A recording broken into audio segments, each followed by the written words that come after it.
আমার ভাইকে মেরলে তখন তোমরা আমাদেরকে জিজ্ঞাসা করেছিলে। তোমরা আজকের আমি কাসেম সিদ্দিকী কোন এমএলএর সমর্থনে আমি আসিনি, আমি এসেছি আমার পীরজাদা ভাইয়ের জন্য আজকে দাঁড়িয়েছি। ঠিক না বেঠিক? পশ্চিমবাংলার মুখ্যমন্ত্রী ভয় খেয়ে গেছে যে বিজেপি আমার ক্ষতি করতে পারবে না, সিপিএম আমার ক্ষতি করতে পারবে না, কংগ্রেস আমার ক্ষতি করতে পারবে না। আমার যদি চেয়ার লাই পীরজাদা নওশাদ সিদ্দিকী নিয়ে নেবে।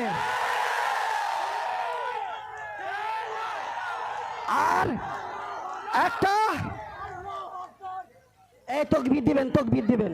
এই একটা রয়্যাল বেঙ্গল টাইগারকে ওরা ধরেছে, এখনো ফুরফুরা শরীফের 49টা রয়্যাল বেঙ্গল যেতে রাজি আছে।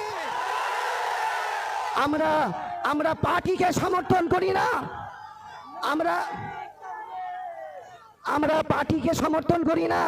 আজকের পার্টির জন্য আমরা আসিনি, আমরা এসেছি পীরজাদা হিসাবে। ঠিক না বেঠে? তবে একটা আমাদের বংশের ভেতরে আমরা সবাই রয়্যাল বেঙ্গল টাইগার, তবে এখন আর একটা রয়্যাল বেঙ্গল টাইগারকে আমরা সইয়ে রেখেছি। তোমাকে এখন মাঠে নামতে হবে না, আমরা আছি।